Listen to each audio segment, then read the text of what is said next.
Thank you for having us. We're really excited to be here today and share the work that we've done with to increase colorectal cancer screening in partnership with primary care practices. I'm Lorraine Tumil-Berhalter, and I'm with the Department of Family Medicine at the University of Buffalo. And I am Pamela, and I'm with Patient Voices.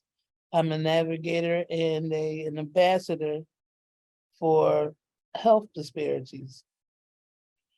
So just to tell you a little bit about, first of all, the city of Buffalo is, our city is very diverse. It has about 250,000 residents, and it is 34% Black African-American, 12% Hispanic, and we have 10% of foreign-born refugee and immigrants from over 70 countries living within the city, and 28% of our population live under poverty. So Patient Voices, do you want to?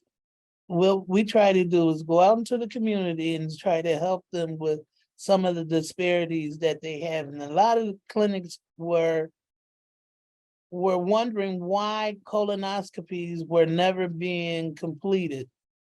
So we had to go back into the community to find out what was some of the blockage that was stopping them. Did they know about a colonoscopy? Did they know where to go get a colonoscopy? Because a lot of times a doctor would just give you a script and say, go get this done.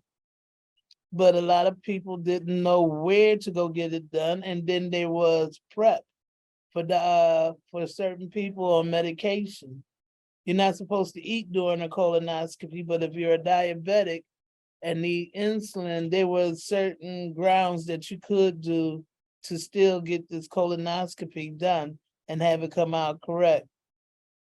Great. So what we were able to do in partnership with Prevent Cancer was we created a program, Patient Voices Fights Colon Cancer.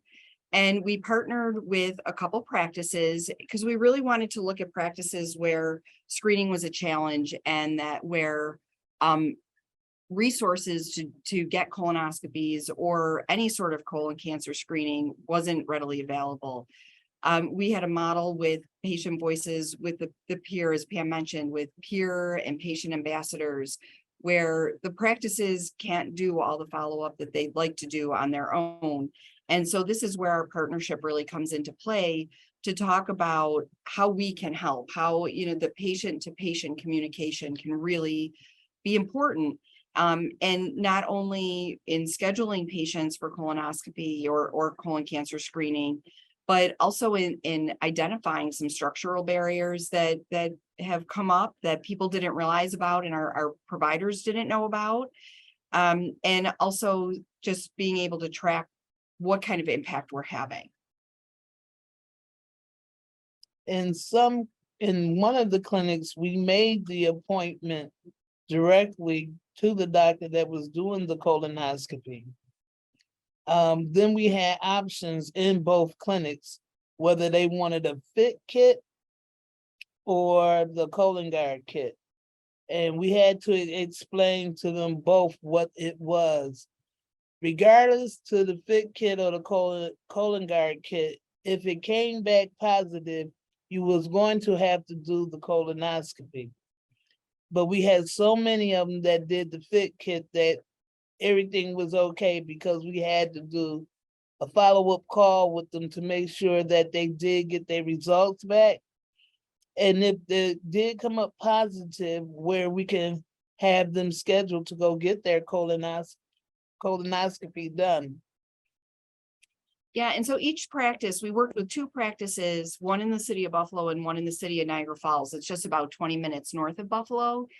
And each practice was very different in what they wanted and how we gave them feedback. And we just worked with the practice to make sure that whatever we did worked into their workflows. Yes. There were barriers as if to how to get there, where to go, and how soon could they get this appointment done. Right. So overall, when the practices sent our registries, we had 2,800 eligible patients that needed a phone call that, according to the primary care records, did not have a colonoscopy or any type of colon cancer screening within the recommended guidelines. One of the things that the patient ambassadors really insisted on, which I think was a really positive thing, is that they wanted a letter to go to the patients from the practice, so that it wasn't just a cold call, like, hi, here I am, a stranger calling you about this kind of private thing. But the practices sent a letter saying, somebody's gonna call you and talk to you about this. So 636 of those patients received a letter. And of course, we staggered them so that people didn't get a letter and then were waiting and waiting and waiting. We made sure that it was timely. There were about 2 calls per person, and Pam made the majority of those phone calls. Yes. 383 patients were reached for navigation and had conversations. And about 190, so about 50% of them said, yes, I'll get screened, and were either given information about colonoscopy or directly scheduled, or they were we gave information back to the practice so that they could send a fit test or a Cologuard test. And then out of those 190, 76 were reached for follow-up. So of the 50%, 38% did at-home stool testing, 37 were referred for colonoscopy, 15% said, you know what, I need to talk to my doctor first before I do anything. And then 10% were scheduled for colonoscopy using this online platform. And out of the 76 that were reached through follow-up, about 56% said that they completed their colorectal cancer screening. But we uncovered a bunch of barriers. A bunch. So one of the things is that this project started right as COVID was under shutdown. So we were delayed a little bit. We had to identify some new practices. But once we identified practices that said, oh my gosh, we're going to be so far behind in this because of COVID, they were really easy to work with and helped us to kind of move things through. We did also identify, and one of the interactions we had to have with the practice was that the place that they referred patients to was not where patients like to go. Right. They had long waiting lists. They were not connected with the primary doctor. It was just a place where they say you can go and get your colonoscopy done. So we served as kind of a bridge between that. When patients would tell Pam about what some of their barriers were, just even some of them we made follow-up phone calls with, and they still hadn't gotten their home testing kits. And so we went back to the practice and said, you really need to get these things out quicker. They're waiting for these things. So, we were able to communicate that back to the practice, and then they acted on those recommendations, which was really great.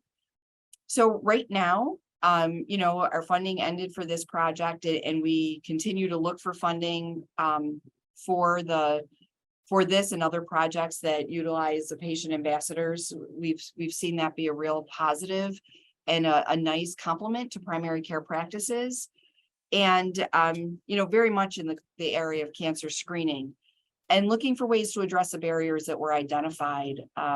And of course, we're continually trying to look for more sustainable ways to integrate this work into our practices. So thank you, and we look forward to more questions. Yes, one of the funniest things that happened was when they would put their Cologuard box on the porch. Sometimes they never made it back because people would come up on the porch and take it. Wasn't that a great surprise? Yeah, so people are looking for the resources. Yes. Thank you.